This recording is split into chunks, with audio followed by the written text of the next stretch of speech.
pemirsa yang terkasih dalam Tuhan Yesus Kristus, hari ini kita akan membahas tentang manifestasi kemerdekaan Kristen. Ya, yang akan menyampaikan firman Tuhan pagi hari ini mengambil tema ini sebab karena kita bersama tahu bahwa 2 hari ke depan kita akan merayakan hari ulang tahun kemerdekaan bangsa Indonesia.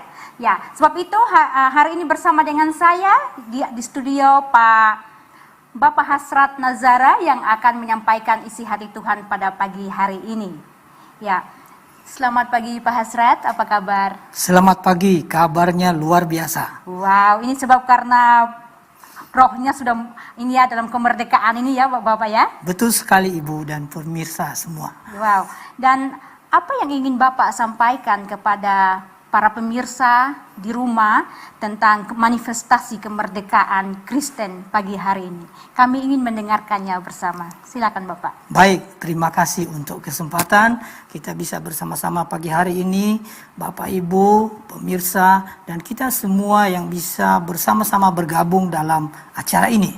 Kita tahu bahwa 2 hari lagi kita akan memperingati hari ulang tahun kemerdekaan kita, dan itu menjadi suatu berkat yang besar buat kita semua kepada seluruh bangsa. Jadi kita mengingat itu bahwa kita sudah merdeka. Sebagai orang-orang Kristen, kita melihat lagi bahwa ada kemerdekaan Kristen yang sudah kita peroleh melalui penebusan di dalam Tuhan kita Yesus Kristus. Seperti itu Ibu, dan hari ini kita akan belajar di bawah satu tema manifestasi kemerdekaan Kristen. Manifestasi kemerdekaan Kristen. Kita akan membaca di dalam Roma pasal 6 ayat yang ke-17 sampai ayat yang ke-23. Ya, Ibu Trifosa akan membantu kita membacakan firman Tuhan ini. Ya, baik Bapak Hasrat. Roma 6 ayat 17 sampai ayat yang ke-23. Tetapi syukurlah kepada Allah. Dahulu memang kamu hamba dosa, tetapi sekarang kamu dengan segenap hati telah menaati pengajaran yang telah diteruskan kepadamu. Kamu telah dimerdekakan dari dosa dan menjadi hamba kebenaran. Aku mengatakan hal ini secara manusia karena kelemahan kamu. Sebab sama seperti kamu telah menyerahkan anggota-anggota tubuhmu menjadi hamba kecemaran dan kedurhakaan yang membawa kamu kepada kedurhakaan. Demikian hal kamu sekarang harus menyerahkan anggota-anggota tubuhmu menjadi hamba kebenaran yang membawa kamu kepada pengudusan. Sebab waktu kamu hamba dosa, kamu bebas dari kebenaran. Dan buah apakah yang kamu petik daripadanya? Semuanya itu menyebabkan kamu merasa malu sekarang, karena kesudahan semuanya itu ialah kematian. Tetapi sekarang, setelah kamu dimerdekakan dari dosa dan setelah kamu menjadi hamba Allah, kamu beroleh buah yang membawa kamu kepada pengudusan, dan sebagai kesudahannya ialah hidup yang kekal. Sebab upah dosa ialah maut, tetapi karunia Allah ialah hidup yang kekal dalam Kristus Yesus Tuhan kita. Amin, amin. Terima kasih Ibu Trifosa. Pembacaan kita hari ini begitu luar biasa. Kita melihat di dalam bacaan kita bahwa Tuhan telah memerdekakan kita. Lembaga Alkitab Indonesia memberikan judul 2 macam perhambaan. Dan di dalam penjelasan yang kita lihat di bagian ini disebutkan bahwa kita ini adalah orang-orang yang sudah dimerdekakan. Dimerdekakan dari apa? Kita melihat di dalam Roma pasal 6 ayat yang ke-18 tadi disebut bahwa Kristus telah memerdekakan kita dari perhambaan dosa menjadi hamba-hamba Allah. Dari kuasa kutuk menjadi orang yang sudah bebas dari kutuk. Ini sebuah berkat yang luar biasa dalam kehidupan kita. Kita ingat 2 hari lagi kita akan merayakan hari kemerdekaan kita. Dan di dalam semuanya itu kita juga mengingat bahwa kita sudah dimerdekakan. Kita berkewajiban untuk mengisi kemerdekaan itu. Bukankah begitu? Nah, sebagai orang-orang Kristen juga Tuhan menginstruksikan kita supaya kita hidup berbuah. Artinya sama, mengisi kemerdekaan itu dengan cara-cara hidup yang berkenan kepada Allah. Nah, bagaimana kita mengisinya? Itulah yang disebut dengan manifestasi kemerdekaan Kristen. Jadi ada manifestnya kalau kita sungguh-sungguh sudah merdeka di dalam Kristus. Nah, kita akan bahas, kita menemukan ada 3 pola kemerdekaan yang bisa kita manifestasikan di dalam kehidupan kita sehari-hari. Yang pertama, kemerdekaan sebagai status. Ya, kemerdekaan kita manifestasikan di dalam status kehidupan kita. Apa disebutkan di situ? Di dalam, sekali lagi Ibu Trifosa, di dalam ayat 18 pasal 6 tadi, apa disebutkan di situ? Ayat yang ke-18, kamu telah dimerdekakan dari dosa dan menjadi hamba kebenaran. Terima kasih, Ibu. Jadi orang-orang percaya sudah dimerdekakan dari perbudakan dosa, dari ancaman maut. Tuhan mati bagi kita. Tuhan menebus kita. Supaya apa? Supaya kita dilepaskan. Supaya kita ditebus dari perhambaan ikatan dosa itu, dipindah menjadi milik Allah. Dari kepemilikan kuasa kegelapan menjadi milik Tuhan. Dari hamba-hamba dosa menjadi hamba-hamba Allah. Dari status sebagai orang terikat sekarang menjadi orang merdeka. Jadi yang pertama itu adalah kemerdekaan sebagai status. Kita manifestasikan kemerdekaan itu dalam status kehidupan kita. Amin Bapak Ibu. Status kita kini menjadi orang-orang yang sudah merdeka. Dan kita tahu bahwa kemerdekaan yang kita dapatkan itu bersifat permanen dalam hidup kita.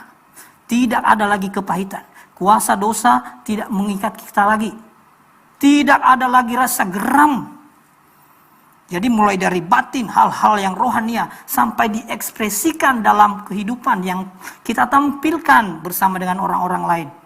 Dan orang lain melihat memang orang-orang Kristen itu orang-orang yang sudah dimerdekakan dari dosa. Amin, Ibu. Seperti itu. Itu bagian yang pertama. Saudara-saudara, saya bisa contohkan. Ya, ini status ini. Kalau seorang narapidana, dia menjadi narapidana, statusnya menjadi narapidana setelah diputuskan dia bersalah. Lalu dia diberikan hukuman.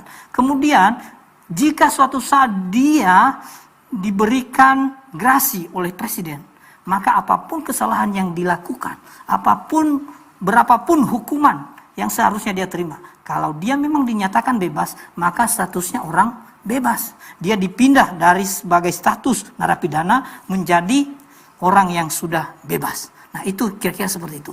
Kita orang-orang percaya di bawah perhambaan dosa, status dipindah menjadi hamba-hamba Allah. Itu status. Itu yang pertama. Kemerdekaan sebagai status. Yang kedua, kemerdekaan sebagai gaya hidup. Ya. Jadi sebagai status tadi, yang kedua sebagai gaya hidup, Ibu. Ya, kita bisa Ibu Tri minta tolong bacakan di dalam pasal 6 ayat yang ke-19. Ayat yang ke-19, aku mengatakan hal ini secara manusia karena kelemahan kamu. Sebab sama seperti kamu telah menyerahkan anggota-anggota tubuhmu menjadi hamba kecemaran dan kedurhakaan yang membawa kamu kepada kedurhakaan, demikian hal kamu sekarang harus menyerahkan anggota-anggota tubuhmu menjadi hamba kebenaran yang membawa kamu kepada pengudusan. Amin. Terima kasih, Bu. Bapak Ibu, kita melihat di sini, di dalam ayat yang barusan kita baca. Dahulu kita menyerahkan anggota-anggota tubuh kita ini kepada pekerjaan-pekerjaan yang tidak benar. Tetapi sekarang, setelah status kita dipindah dari keadaan yang terikat menjadi orang merdeka, dari perhambaan dosa menjadi hamba-hamba Allah, kini kita diinstruksikan untuk hidup sebagai hamba-hamba Allah dengan menyerahkan seluruh anggota-anggota tubuh kita ini. Jadi seperti itu. Untuk kemuliaan Allah, untuk pekerjaan-pekerjaan kebenaran, untuk memperhambakan diri bagi pekerjaan kemuliaan Allah. Itu yang kedua. Jadi luar biasa sekali ayat yang kita baca ini. Dahulu kamu menyerahkan anggota-anggota tubuhmu. Bahkan di dalam Efesus pasal 2 ayat 1-2 disebut mati di dalam dosa. Dan kemudian kita hidup berjalan di dalam perjalanan dosa itu. Jadi kita menghidupi dosa itu. Kita menyerahkan anggota-anggota tubuh kita, mulut kita, tangan kita, semuanya untuk pekerjaan dosa. Tetapi kini kita hidup mempersembahkan hidup kita. Menarik untuk kita perhatikan. Saya melihat di dalam grammar Yunaninya itu luar biasa karena sesuatu yang sudah dilakukan dan akan berhubungan aktif dengan apa yang dilakukan saat ini. Jadi ketika kita sudah menyerahkan anggota-anggota tubuh kita kepada Allah, dan saat ini pun kita terus melakukannya. Ini menjadi suatu pekerjaan yang terus kita lakukan, suatu kegiatan yang terus kita kerjakan. Seperti itu, Bu. Lalu itu menjadi gaya hidup kita. Maka kemerdekaan menjadi gaya hidup. Kalau tadi status hidup, kita tunjukkan melalui status ekspresi kita. Sekarang gaya hidup. Gaya hidup orang-orang Kristen itu adalah gaya hidup yang sudah merdeka. Gaya hidup yang sudah berada di dalam Kristus, yang melakukan pekerjaan-pekerjaan untuk kemuliaan Allah, bahkan untuk memuliakan Allah sendiri. Jadi hidup kita ini sepanjang waktu, sepanjang setiap saat itu untuk memuliakan Tuhan semata, untuk menyembah Tuhan semata, untuk beribadah. Jadi anggota-anggota tubuh kita untuk Allah. Saat bekerja, saat kemanapun, saat dimanapun, dalam kondisi apapun, kita tetap beribadah. Di dalam pekerjaan itu ibadah. Di dalam pelayanan itu ibadah. Lebih-lebih dalam kehidupan keluarga kita. Nah, itu menjadi sebuah gaya hidup. Ibu, kalau boleh minta tolong pasal 7 ayat 4 di situ. Pasal 7 ayat 4 dibacakan buat kita. Roma pasal 7 ayat 4. Ya. Sebab itu, saudara-saudaraku, kamu juga telah mati bagi hukum Taurat oleh tubuh Kristus, supaya kamu menjadi milik orang lain, yaitu milik Dia yang telah dibangkitkan dari antara orang mati, agar kita berbuah bagi Allah. Iya, saya melihat bagian yang terakhir itu. Kita berbuah bagi Allah. Nah, ini sebuah gaya hidup jadinya. Jadi kemerdekaan menjadi sebuah gaya hidup. Disebutkan supaya berbuah. Kalau kita lihat di dalam ayat-ayat lain, ada buah roh, ada buah-buah kehidupan rohani. Apa? Banyak sekali hal-hal yang baik yang berkenan kepada Allah. Seluruh anggota tubuh kita, mulut untuk memuliakan Tuhan. Tangan untuk bekerja, berkarya bagi Tuhan. Di dalam pekerjaan kita bekerja secara maksimal. Kepada atasan, tidak peduli ada atasan, ada pimpinan melihat kita atau tidak. Kita bekerja sebaik-baiknya. Itu sebuah ibadah dan itu menjadi kontribusi kita untuk mengisi kemerdekaan tadi. Yes. Selain kita mengisi kemerdekaan hidup kita sebagai orang yang berbuat baik, kita juga melakukannya untuk bangsa dan negeri ini. Jadi kita bisa berperan buat bangsa dan negeri ini dengan gaya hidup sebagai orang-orang Kristen yang sudah merdeka. Ini luar biasa sekali. Kalau kita perhatikan ayat ini sangat menolong kita, sangat memberkati kita. Jadi orang-orang yang sudah merdeka itu, orang-orang Kristen itu harus terkenal baik. Betul Bapak Ibu? Harus baik, harus ramah, harus baik dengan orang-orang lain, harus suka menolong. Ya, dengan demikian kita tahu di masa Covid ini banyak orang yang sulit. Nah, disinilah peran kita. Apa yang bisa kita lakukan? Itu yang kedua. Kemerdekaan sebagai gaya hidup. Dan yang ketiga, kemerdekaan sebagai yang pertama tadi kemerdekaan sebagai status, yang kedua kemerdekaan sebagai gaya hidup, dan yang ketiga kemerdekaan sebagai motif hidup. Kita tahu kita sudah selamat. Kita tahu kita harus berbuat baik. Kita tahu semuanya itu, maka kita punya motivasi. Motivasi hidup lebih daripada ketika kita belum tahu. Kita tahu status kita tahu harus berbuat apa. Disebutkan di dalam ayat yang ke-22 dan 23. Di situ akhir dari semuanya itu adalah hidup yang kekal. Kita tahu Kalau kita bekerja saat ini, kalau kita beribadah, kalau kita berbuat baik, kita tahu akhir dari semuanya itu. Firman Tuhan berkata, mengungkap kepada kita. Akhir dari semuanya itu adalah kehidupan yang kekal. Ibu bisa bacakan ayat yang ke-22. Ya. Tetapi sekarang setelah kamu dimerdekakan dari dosa, dan setelah kamu menjadi hamba Allah, kamu beroleh buah yang membawa kamu kepada pengudusan, dan sebagai kesudahannya ialah hidup yang kekal. Amin. Kesudahannya adalah hidup yang kekal.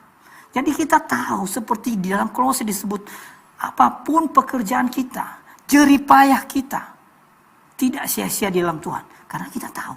Nah, ini menjadi motif hidup kita. Kita sudah dimerdekakan, maka kita memiliki motivasi yang lebih, motivasi yang kuat. Apalagi ada Roh Kudus dalam hati kita, itu membuat kita lebih kuat. Kita katakan secara manusia saya belum kuat, tetapi Roh Kudus itu membuat kita kuat sehingga kita punya motif yang lebih. Bapak Ibu yang terkasih, motif ini membuat kita makin kuat. Merasa melakukan kebaikan. Kita merasa seperti dirugikan, namun sesungguhnya kita diuntungkan. Di masa Covid ini, kita akui banyak kesulitan. Bahkan kita sendiri bisa mengalami kesulitan. Tetapi kita tahu kita orang merdeka. Nah, ini motivasi kita. Tidak peduli kesulitan yang begitu mengancam saat ini. Covid-19 memang telah banyak membuat perusahaan rugi. Kehidupan orang-orang yang berjualan rugi. Mengalami kesulitan dan banyak macamnya. Tetapi kita tahu endingnya. Nah, ini membuat kita termotivasi secara luar biasa. Saya ini hobi sepak bola juga, Ibu, ya. Jadi saya tahu mungkin banyak hamba-hamba Tuhan yang suka Barcelona. Saya suka Real Madrid.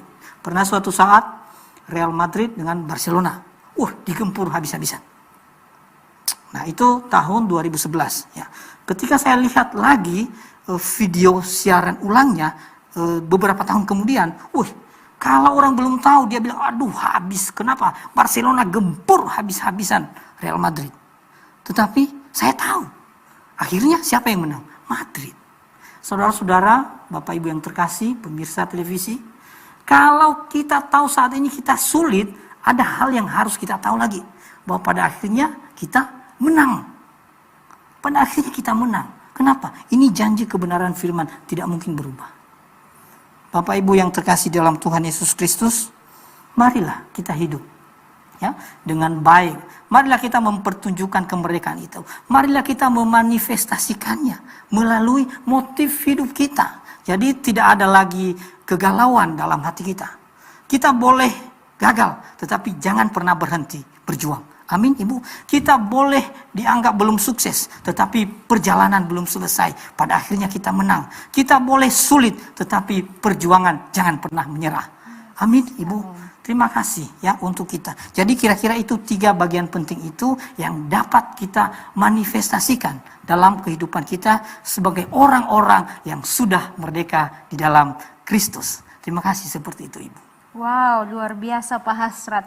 Wah, sepertinya kita merdeka, Indonesia merdeka, kita juga sebagai orang percaya, kita telah dimerdekakan oleh Allah melalui Tuhan Yesus Kristus. Ya, dan hal yang paling saya senang di poin terakhir tadi bahwa ya dalam situasi proses hidup, masalah kehidupan mungkin dengan keluarga, mungkin suami dan istri, mungkin keadaan ekonomi, bahkan mungkin yang sekarang yang kita alami di Indonesia, di seluruh dunia juga ya, bahkan tentang COVID-19 ya Pak ya. Betul. Tapi satu hal yang kita tahu bahwa waktu kita tahu bahwa kita ini orang merdeka, terutama waktu kita merdeka di dalam Allah melalui Yesus Kristus, pada akhirnya kita adalah seorang pemenang.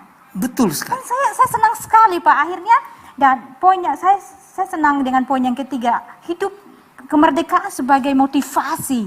Ya, jadi waktu kita ingat bahwa kita ini sudah hidup di dalam Tuhan, kita percaya kepada Yesus sebagai Tuhan dan Juru Selamat. Masalah itu hal kecil ya Pak ya. Betul ya. sekali. Ya, saya ingat satu firman Tuhan bahwa tidak ada masalah yang lebih besar daripada Allah yang kita sembah. Betul. Bahkan di dalam firman Tuhan bahwa Allah yang bertata di dalam kerajaannya dan tumpuan kakinya ada di muka bumi ini. Artinya masalah itu udah hal kecil ya Pak ya. Waktu kita menyadari bahwa kita sudah merdeka di dalam Betul Kristus. sekali. Nah, tapi ngomong-ngomong Pak Hasrat, saya senang juga dengan poin yang pertama tadi.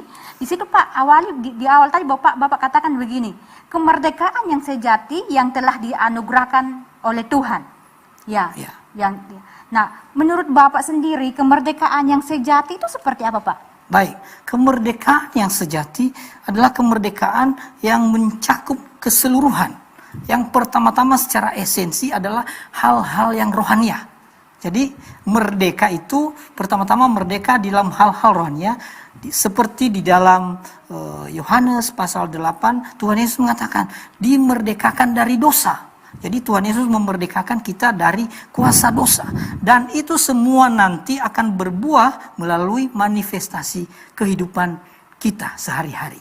Ya seperti itu Bu. Jadi bagian yang paling utama itu adalah merdeka dari keterikatan dosa itu, ancaman maut itu, sehingga kita tidak lagi berada di bawah ancaman maut dan keterikatan dosa. Seperti itu Ibu. Wah, terima kasih Pak. Berarti kita ya bersyukur ya kita menjadi orang percaya ya. Karena yang semulanya sejak nenek moyang kita jatuh dalam dosa, otomatisnya kita berdosa ya Pak ya. Tapi kemudian setelah kematian Tuhan Yesus di atas kayu salib, kita dimerdekakan. Ya. Jadi wow, luar biasa sekali. Nah, ngomong-ngomong tentang merdeka nih, saya karena saya semangat sekali, tidak sabar lagi untuk merayakan hari ulang tahun kemerdekaan RI ya. Dan saya juga pagi hari ini saya juga menyadari bahwa wow, ternyata saya juga orang merdeka di dalam Tuhan Yesus Kristus. Nah, saya ingat Pak, di dalam Yohanes 8 ayat 32 dikatakan begini, dan kamu akan mengetahui kebenaran dan kebenaran itu akan memerdekakan kamu. Betul sekali. Ya. Nah, bagaimana menurut Bapak? Nah, kemerdekaan yang kita bahas tadi adalah kemerdekaan di mana anugerah Allah dicurahkan sepenuh-penuhnya bagi kita. Nah, oleh karena itu dibutuhkan komitmen dari kita. Ada yang disebut dalam teologi ya, yaitu kerjasama ilahi. Kerjasama ilahi itu di mana kita berkomitmen untuk menyerahkan hidup kita. Dan hal itu membuat kita makin mengerti kebenaran itu. Dan kemudian secara bertahap kebenaran itu membuat kita semakin merdeka di dalam kehidupan kita sehari-hari. Seperti itu. Baik Pak Hasrat. Nah, wow, tidak terasa kita sudah ada di penghujung acara kita pada pagi hari ini. Pemirsa, saya sebenarnya masih pengen berbincang-bincang dengan Pak Hasrat, tetapi karena ya waktu, jadi kita harus berpisah di sini. Tapi satu hal yang saya mau ingatkan kembali bahwa manifestasi kemerdekaan Kristen, kita sebagai orang percaya, kita harus menyatakannya dalam kehidupan kita sehari-hari. Ya, tadi Pak Hasrat sudah katakan bahwa kemerdekaan sebagai status hidup kita, kemerdekaan sebagai gaya hidup, bahkan kemerdekaan sebagai motivasi hidup. Nah, pemirsa yang terkasih dalam Tuhan Yesus Kristus, biarlah kiranya kebenaran firman Tuhan pada pagi hari ini bisa membawa kita terus semangat merdeka di dalam Yesus Kristus, dan biarlah dalam kehidupan kita sehari-hari kita mempermuliakan nama Tuhan, sehingga waktu kedatangan Tuhan Yesus yang kedua kali mendapati kita berkenan di hadapannya. Nah, untuk mengakhiri acara kita pada pagi hari ini, saya minta dengan hormat kesediaan Bapak Hasrat untuk menutup kita di dalam doa. Silakan Bapak. Baik, Bapak Ibu pemirsa, mari kita berdoa bersama-sama, kita serahkan hidup kita. Ya Bapa Surgawi yang kami puji, yang kami sembah di dalam Tuhan Yesus Kristus. Pada pagi hari ini kami telah belajar, kami mengetahui bahwa kami sungguh-sungguh merdeka dan kami berkewajiban memanifestasikan kemerdekaan itu di dalam kehidupan kami sehari-hari. Kami memohon pertolongan Roh Kudus-Mu yang akan membimbing kami sehingga benar-benar manifestasi kemerdekaan itu nyata di dalam kehidupan kami. Engkau berkati kami, Ibu Trifosa, semua kru yang ada di tempat ini. Berkati juga terlebih-lebih pemirsa televisi dimanapun berada, Tuhan berkati kami semua. Di dalam nama Tuhan Yesus Kristus kami bersyukur dan berdoa. Haleluya. Amin. Amin. Ya. Terima kasih.